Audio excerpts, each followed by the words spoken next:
Hello, my friends. I hope you're having an outstanding day. This is Heather. This is the super fabulous Back to Me podcast. And guess what? Woo woo. This is episode 100. Yay! Yay. Ooh, cue the fireworks. I should have brought champagne with me. It's early in the day for champagne, but it's never too early to celebrate. I know. It's noon somewhere, isn't it? So, it's almost 2 here. right? Where I Yeah, am. it's like 3 here. It's good. We're good. Yeah. We could totally. We'll have to call our waiters to come out.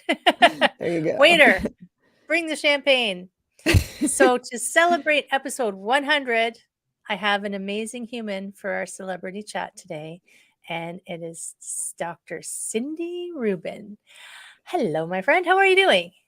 Hi, I am hanging in there. You're hanging in. So we were chatting just before we came on, and I just as I asked you that, I thought whenever we ask someone now, I would say, "I'm fine. How are you?" Right. But I know that you aren't necessarily the greatest today, but that's okay because that's real life. I always say that's real life. But I want to talk first because I want to let people know about you, about who you are and what you do, and how did you decide to do what you did? Yeah, very good question. So I live in Chicago, or right outside Chicago, and I am a general pediatrician, and I've been practicing outpatient pediatrics for 19 years now, actually.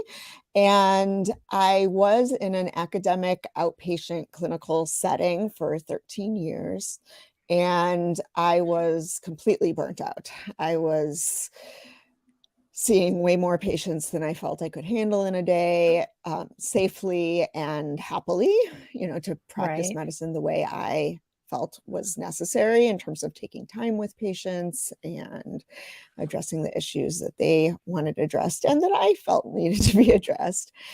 And I tried to figure out how to make it work and tried a few things. I went part-time, then I went a little more part-time.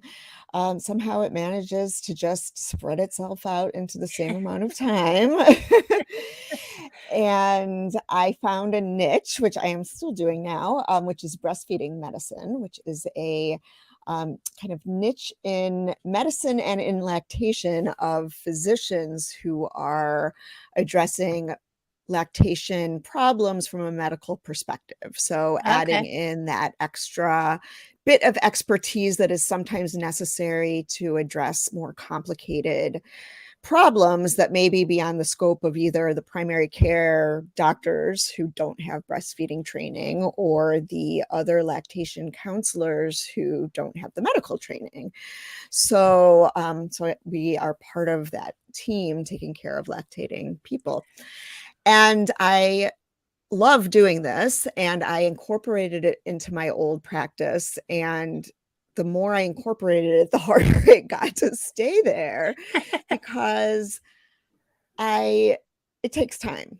And I had carved out that time for a half a day a week. But when I would see a newborn in my office, which was often multiple newborns in a given day, I still only had my 15 minutes. Wow. And that's really impossible for a newborn of any type, whether or not they're having feeding problems. But the more I knew about lactation, the more I was inclined to do everything I could in that first visit to help move things along.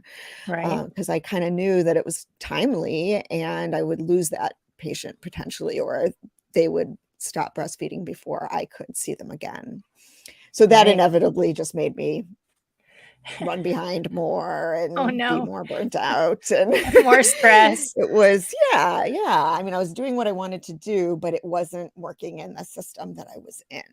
Right. So a year ago, I decided to shift gears and I opened my own practice, which is in the direct primary care model, which is a membership-based model for primary care. And in my case, pediatrics in particular. So it is accessible. It is an affordable fee. It is not necessary. It's kind of like concierge for the masses in a way, without the high ticket in a way. So you get access and excellent care and time with your physician, but at a reasonable cost. And I do home visits, which is Wow. totally fun, and Nobody does that I anymore. love. Exactly, exactly, and I never knew what that felt like, and it really feels wonderful. And, I also do the lactation, which is not membership based. That's kind of à la carte visits for people who need lactation help. And I'm a year into that business, so now I'm not only a pediatrician, but I'm a small business owner, and that is a whole new career for me. That's a whole new ball of And wax. yes, yes. So I also have a husband and a 10 and 8-year-old children, and a dog. And that's kind of where I am. That's who I am in my home and professional world right now. And it's it's a it's I both love it and sometimes hate it, and it's a challenge and it's scary.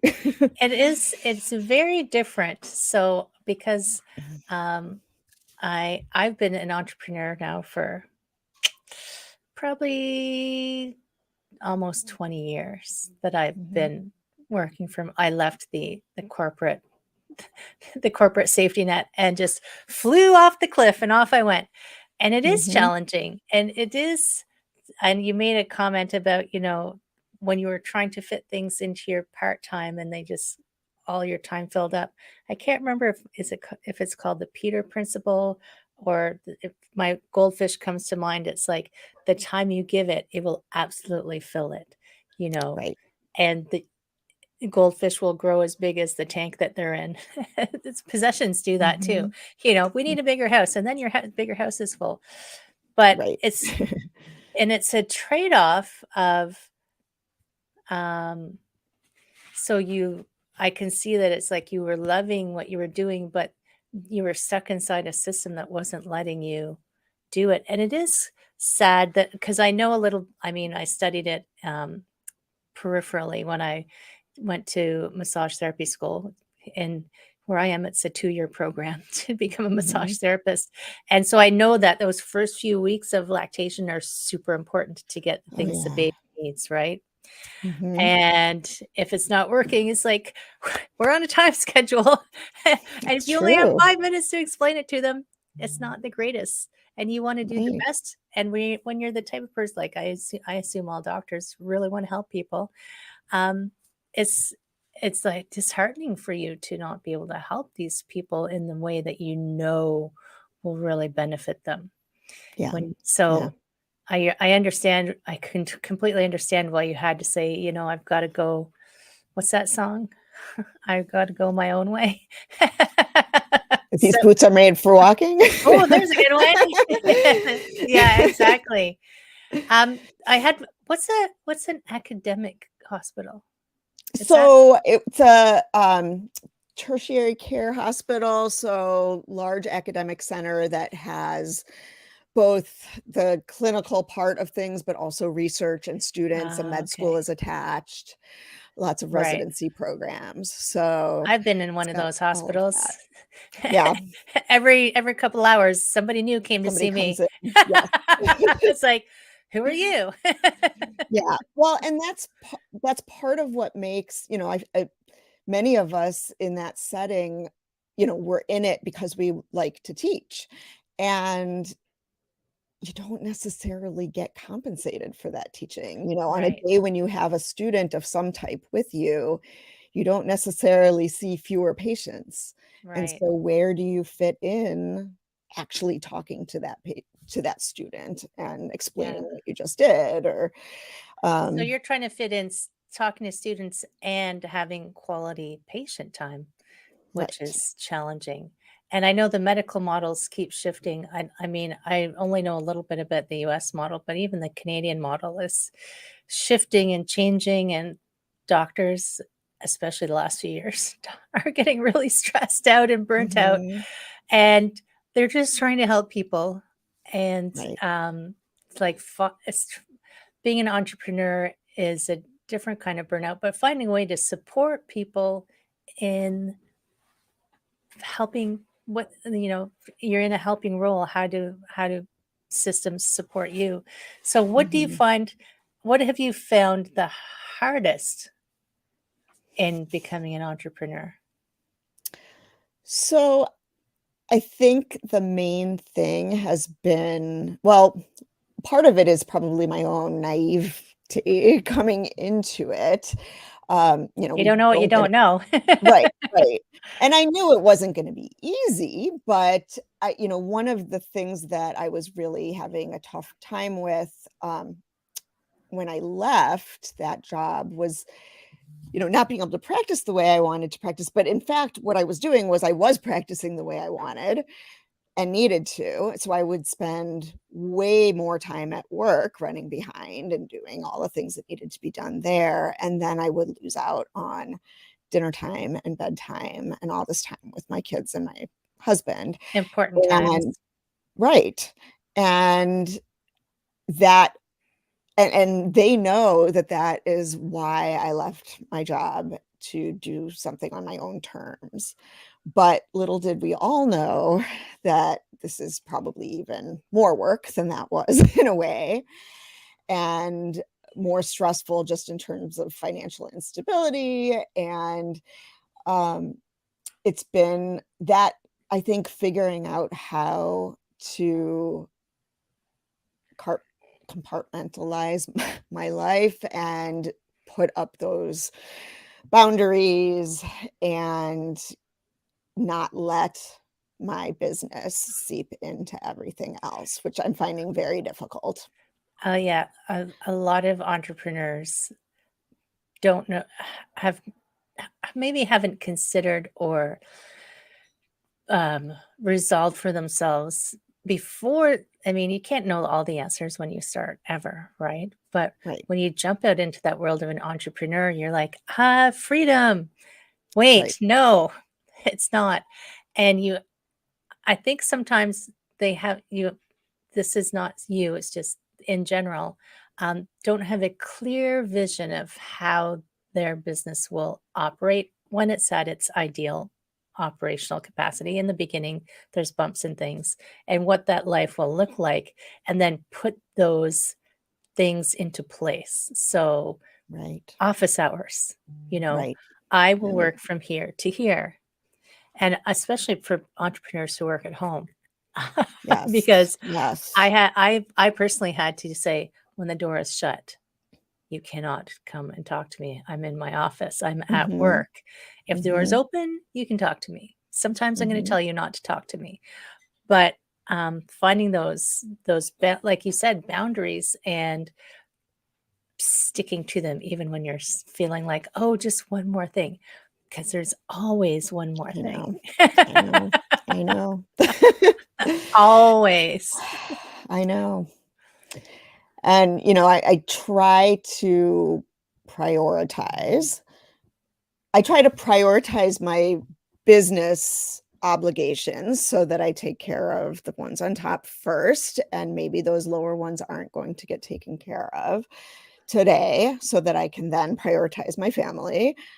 But I guess what I've been struggling with today in particular and lately is that a lot of the things that I do feel like are at the top for my business, just to get myself out there and my name out there and grow, is local networking. And there are a lot of robust local networking kind of networks. Right.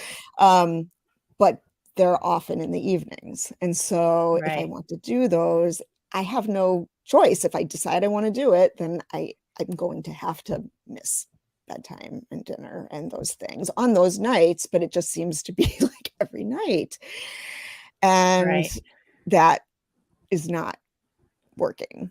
And I have to figure out how to And rectify I that. mean, because I've done, especially, I mean, I've done so much networking, especially when it went online. It was like, I did go for a period where I'm like, I'm not getting any work done because I'm in Right. all these meetings. Right. So one of the things to think about, and this is for everybody whose schedule is overflowing with things, is um, take a really like step out of your business and the emotion of your business and look at each of those groups and question it's good to be in groups, it's good to network, and you don't always know what you're going to get out of them, but is this where there's people who can help you with your business and who you want to connect with? Are there good referral partners in there? So I've been in networking groups where, yeah, there were lovely ladies and we had great talks, but nothing was coming. Like I gave it a college try and I wasn't getting any traction of anything. And I've been in other groups where I'm still in contact with some of those people and we still refer actively to each other. So it's Hmm. finding, not having to be in, feel like you have to All be of in all the them. groups, Right. being selective of the groups. And I know some groups require you to, like, I belonged to a BNI for a long time. I don't know if Hmm. you've heard of BNI, and it was I know what it is. Yeah. yeah, it was an early morning meeting, which I am not a morning person, but it required you to be there every single week, Yeah. every week, week in, week out. And I understood the philosophy of it, which is why I did that one day a week. I would go, I'd get up early, but also that was quality. I found there was quality in that, so I chose that one. But other ones, I've been to 1 or 2 meetings and said, "No, I don't need to be in these ones." So, Yeah. finding a way Yeah. to be selective and knowing that some evenings you'll be out, but you don't have to be at all of them, Right. right? Right. Because you can spend all your time networking. And when I think Yeah. about, entrepreneurs, I think about to-do lists. So sometimes the prioritization, I don't know, how do you decide how to prioritize your to-do list?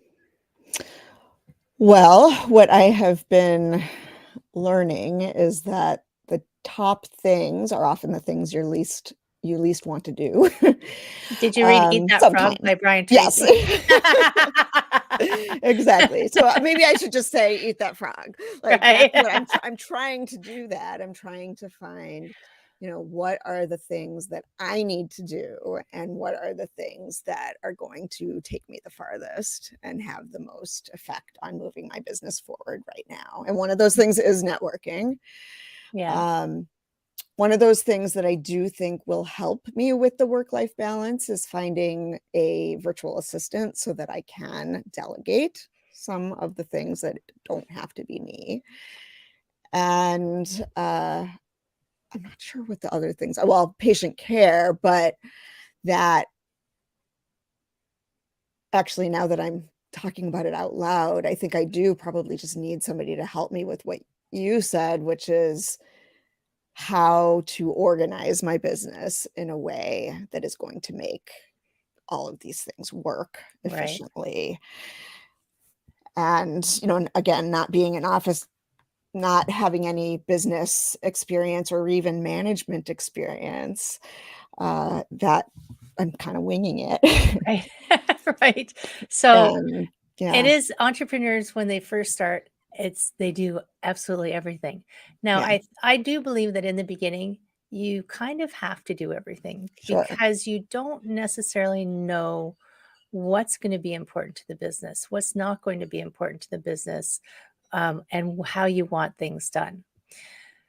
So that said, that doesn't mean you keep doing all of the things. So one of the course creator people that I follow likens it to an you are an employee inside of your company instead of running your Hmm. company.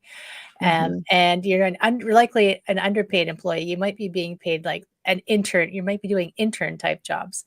So Right. finding a way to, it's something that I've done for myself, is when I'm doing a task that I recognize does not really generate income for my business, does not really move my business forward.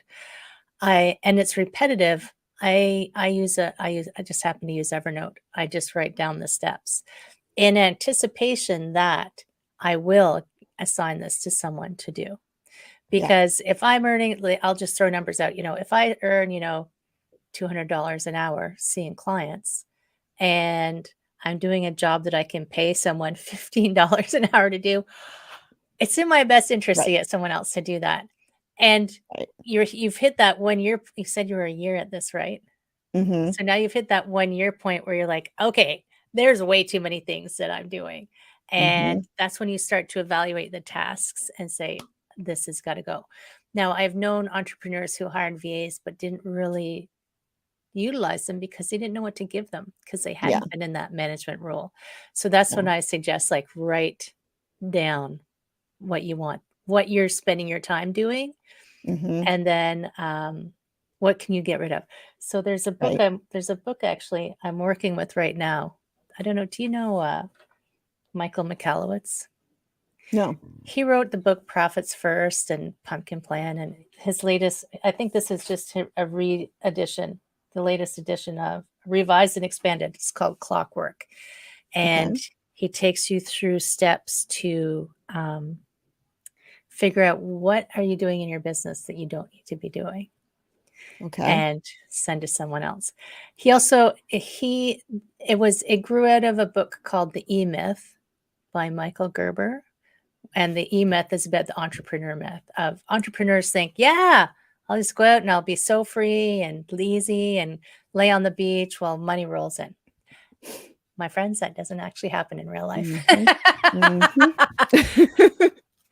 But it's also different. Like entrepreneurs work hard, but working hard for yourself is different than working hard for someone else, right? Yeah. So even on your most challenging days, I'm sure you feel better.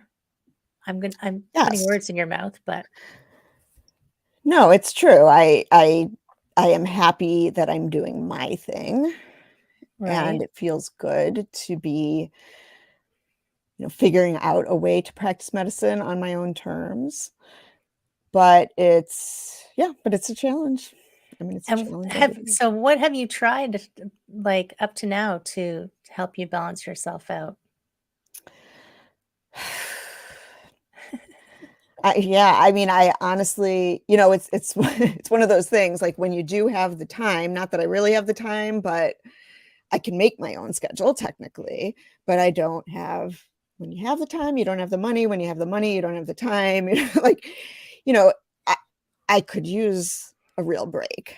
Right, I didn't really give myself that in between quitting and starting. I mean, I didn't open my practice immediately, but I didn't have any downtime either. right, And so I never was able to kind of heal from the burnout I was already feeling. right.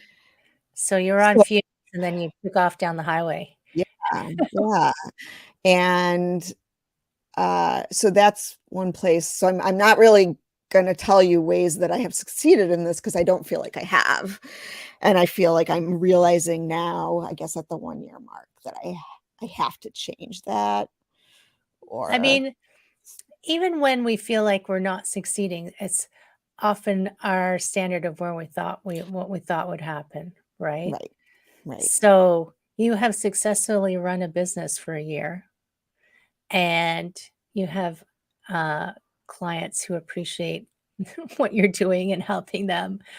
And you just feel like maybe you're giving too much and Yeah, you've got to take some back for you. yeah. And so I would say you're not failing at all, my Thank friend. you. And I was thinking, oh my gosh, my brain just did a loop de loop, and a thought came and did a somersault and left. It happens. It Yes. happens. Oh, absolutely. Um, I can blame a few things. I can blame, a year since I had a stroke, and I'm over Oh, 50. So, okay. There's two good right? reasons for So, sure. plus I'm easily distracted. A squirrel can fly by and Yeah. it'll distract me. Um, so planning, that's what I wanted to talk about. Planning. Sometimes I write myself a word so I remember.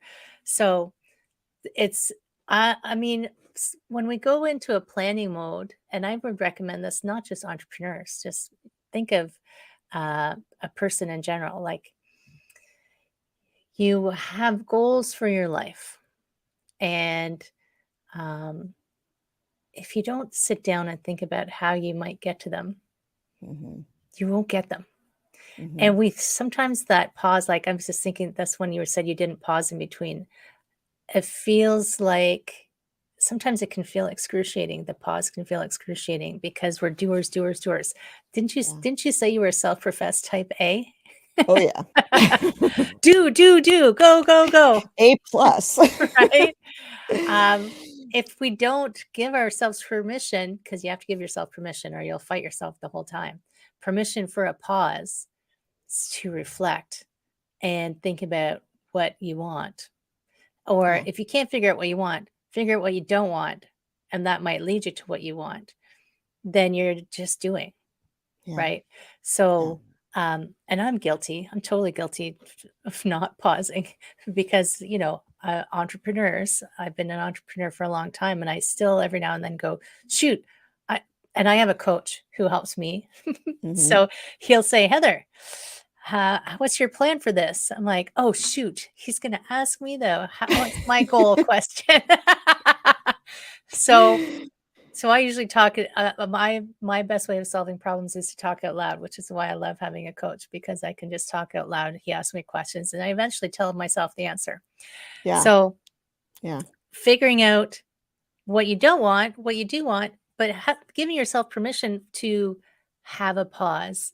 It'll be a bit painful in some ways because as entrepreneurs, when we pause, we say, I'm not earning any money. And the bills don't stop coming in. But figuring out a way, even if you gave yourself like a weekend, I don't know. It's like you have families and Right. kids, and there's all of that. Yeah. So I have And yeah, go ahead. No, I was gonna say I did sign up for a conference next weekend that is out of town that will definitely be rejuvenating. But then there's that part of me that feels guilty because I'm leaving my husband with the kids for 5 days. And Guilt is a wasted emotion. I Someone know, once I told know, I me, know, I you know. know, and I I think know. this is why this podcast is called Back to Me, and because I think women specifically feel Yeah. bad. So Yeah. imagine you wouldn't be upset with your husband if he went away for 5 days and left you with the kids. So why do we feel well? Okay. But No, but traditionally, women are like, yeah, yes. it's my role. And I know I'm a little old school, but I was born in the '60s, and I don't believe it, but I know that that is still fairly entrenched in the Yeah, culture. sure. But we feel bad going away. It's like, what? Why? Yeah. You're a professional. You're going to a conference. Can you fit in some downtime in there while you're there? You're not going to party every night. Yeah, It's like, no, I definitely can. and conferences do fill you back up, right? Because you get to network in a different way. You get to be with people who talk the same language as you. You get excited by new things coming. Like I haven't been to a conference in so long. Oh gosh. Of course, the world's been shut down for 3 years, Right. but Right. But but maybe it's time. yeah, it is time. And give yourself permission to do it and enjoy it. Yeah. And I always have notebooks and things with me to write down because things will come to you when you're not thinking about stressing about getting your day done, your to-do list done. And you can start to sketch on a piece of paper what you think it'll look like. I do an exercise in one of my groups where it's like, imagine your perfect day, what it would look like. And it's an exercise that some people struggle with because they've never thought about it. They can only think about what they don't want, which is, it's an okay place to start. Right.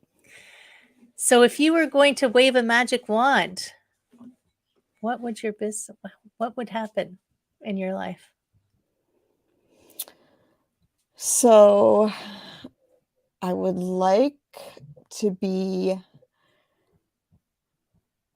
able to provide the kind of care through my business that I would like to provide with some help. I think I'm realizing that that's not necessarily going to be completely a solo affair.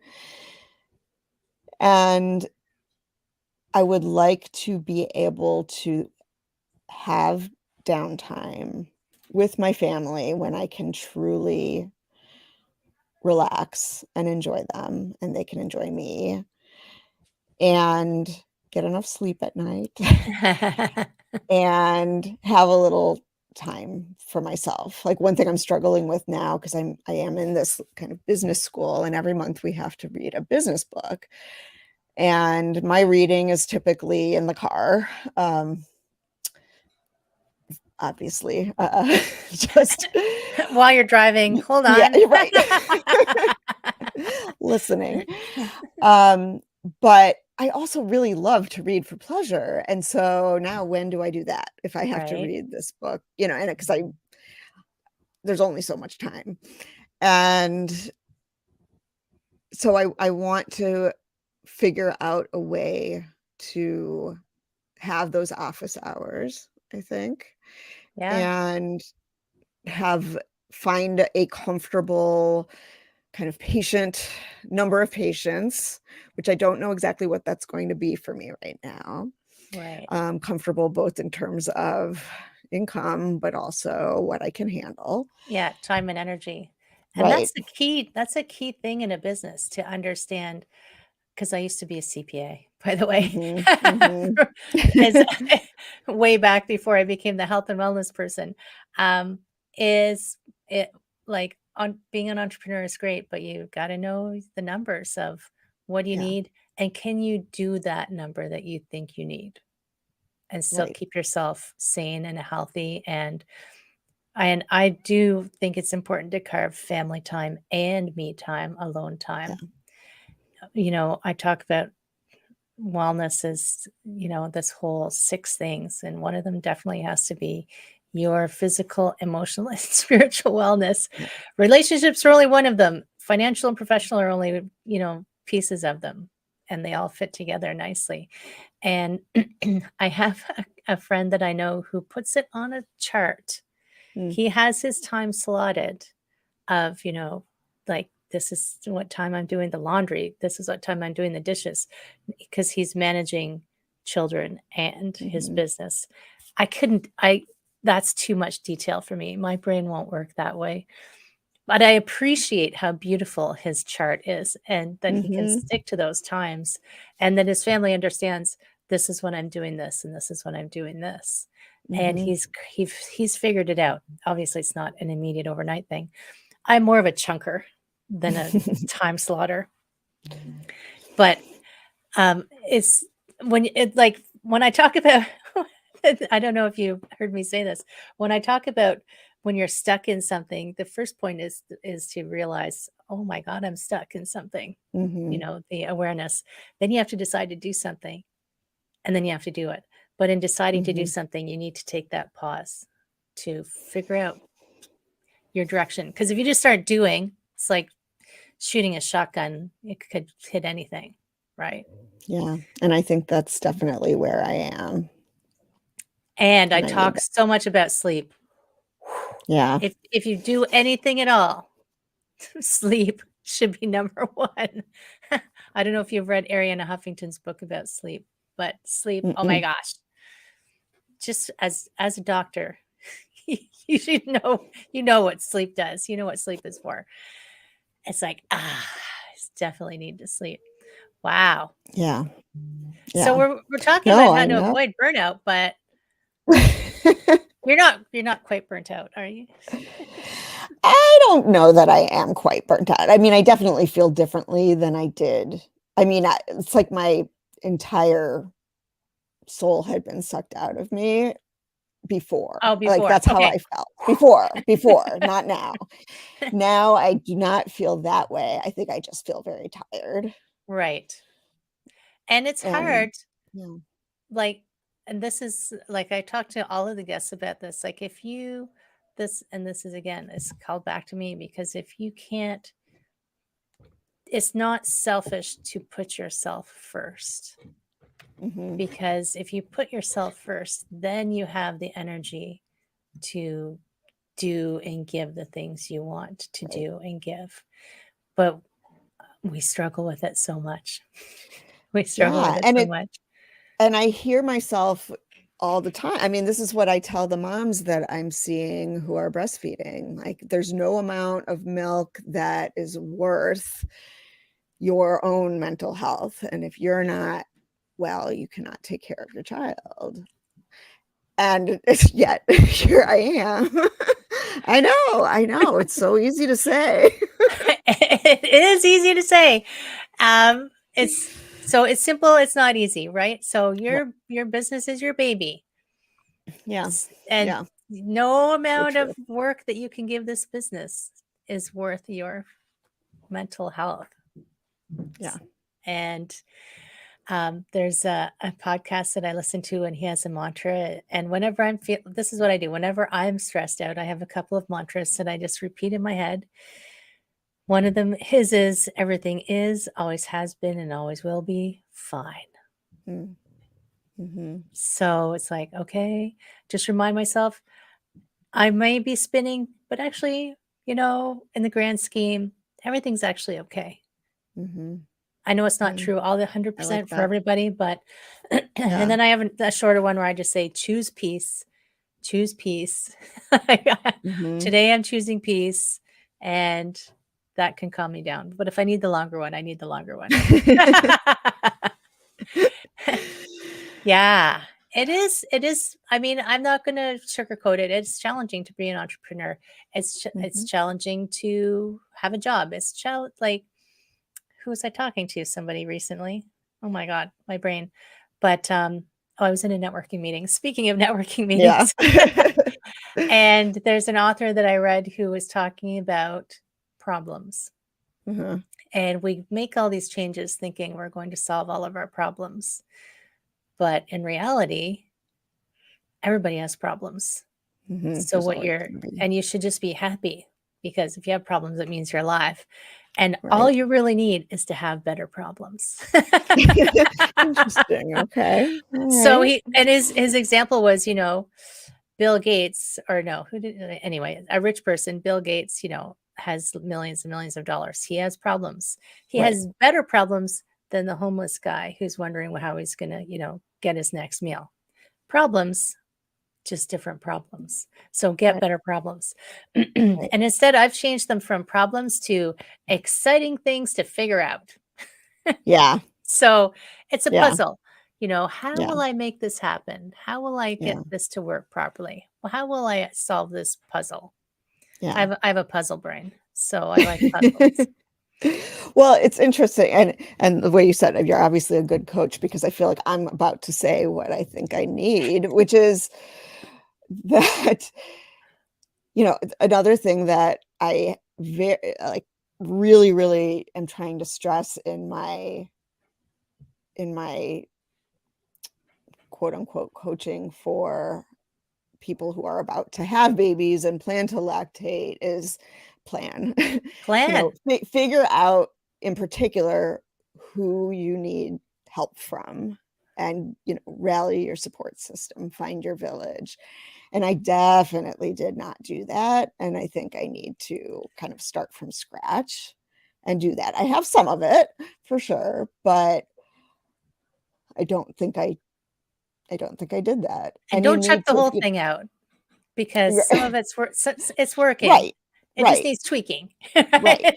But I'm realizing that same advice goes to business owners. And so for anybody who's listening to this podcast who has not yet started a business, but is planning to, I think that is a really important step to figure out your support system, both in terms of your business, but also your life. Yeah, absolutely. I call it, I have a couple things was, bring a friend.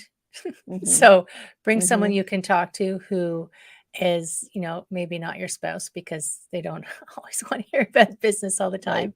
Someone, like you said, get your village, get your support system, bring a friend. And the other thing that I have in that list is you are really good at what you do, not everything. So the stuff that you're not the greatest at, pay someone else to do it, because my God, you should be spending your time on the stuff you're brilliant at. And I think Yeah. coaching pregnant ladies is coaching. It is a form of coaching because you're helping them figure out how they're going to navigate baby life, right? Right. And that's Right. I remember when my sister had her first, it was like, holy crap-olies. Yep. There's a person here. And man, are they Yeah. demanding. Yeah. And even as a pediatrician, I'm a pediatrician, and I didn't realize how all-encompassing that really is. It is, they require all of you, right? Mhm. So you need to Mhm. take care of yourself for sure. Yeah. Yeah. So that's very wise. Oh my gosh. Yes. Um, before we head off and, have a fabulous day, do you have any final words of wisdom for people? And anything, it can be in anything. Wow, anything. Uh, well, I think what I'm trying to remind myself now is, people have said I feel like I am so focused on, having this business be successful, but why is that more successful than my family? Or why do I feel like I need that to be more successful than my relationships with my family? They're the Mm, ones who are always going to be there. They are truly what's most important to me. Um, and if that means in the end that this isn't the path that's for me, then maybe that is what it means. I don't know yet, but I have to remember that because that's the part, I'm worried about the business and everything, but it's the part that hurts my heart oh, is when I miss bedtime with my kids. right, And so then why do I keep missing bedtime with my kids? Like I need to listen to that part of right. myself. Always listen to the thing that is your priority. Yeah. What you're placing value on is different than, or what you're placing priorities on is different than what you're valuing the most. Right. Right. And my one other thought for you, which you can just take away and contemplate, is you made a comment of, why am I putting the success of my business ahead of my family? What does the success of your business actually look like? And that Right. goes back to the planning. What would success Right. look like? And because you might actually be there and not even know it, right? Mhm. Mhm. Whoa. Super, super conversation today. Holy moly. Um, so Ah, thank you for well, sharing, by the way. Yeah, go ahead. one Yeah. way in which I definitely have succeeded is like this has allowed me a certain flexibility for sure that has allowed me to be maybe not there for every dinner and every bedtime, but I was there for every playoffs game for my son, which was very last minute, knowing when those were gonna be, and that never would have happened in my last job. I never would have been able Right. to just take off at the last minute, and today I was there for a Halloween party in the morning, and Monday I'll be there for one for my daughter. So, Right. that's the kinda that is what I did this for, and yes, I also want more bedtimes and dinners, but I am able to be there for those really special moments. They're all special, but But it's true. Like, so you are achieving success without recognizing that you're yeah, achieving what you're achieving. And yeah, potentially if we framed it a little bit, could say, yeah, I'm awesome and I'm killing it. yeah, Right. Thank you so much for yeah. sharing all Thank that. you. Thank you. Um, hopefully, hopefully that helps you. Hopefully that helps someone out there listening. And like often I'm not coaching, but I felt today like I I was feel like you coach were too, Heather. and I It's all appreciate good. It's all good it. because the conversations go where they need to go, Yeah, and that's what I love about having those conversations. My friends, you should check out Dr. Cindy because she's got some awesomeness. And there's stuff in the show notes, a YouTube channel even. Yeah. So check it out because Yeah, I mean, please. I don't need it at this point, but I might go just watch it anyway. I know pregnant ladies. And I try to make it fun but informative, Right. and there's a variety of, there's information on there about just general pediatrics as well as bucking the system and lactation. So there's a lot of Awesome. stuff in there. So Beautiful. and I have not done much with my TikTok channel, but I have 99 followers, so I'm almost at 100. So one more follower will get me to 100. Oh my God, look at you You go. want to be What's your that TikTok 100th name? Is it Dr. In Touch Peds. In Touch So that's Peds? the name of my All right. Okay. so I'm In Touch Pediatrics and Lactation is the name of my practice. All right. Go. In Touch Peds, I gotta so check out find lactation me. TikTok. That's so awesome. All right. Thank you so much. Thank Thank you so you. much. I really enjoyed this. Thank you for having me Okay. on, and, we're all in it together, We're all in and it we've all together. been there, and yeah. Yeah. Okay, my friends out in podcast land, I hope you enjoy the rest of your day. If you have questions, get in touch. Dr. Cindy or myself for sure. Click on the links, and I will see you again soon.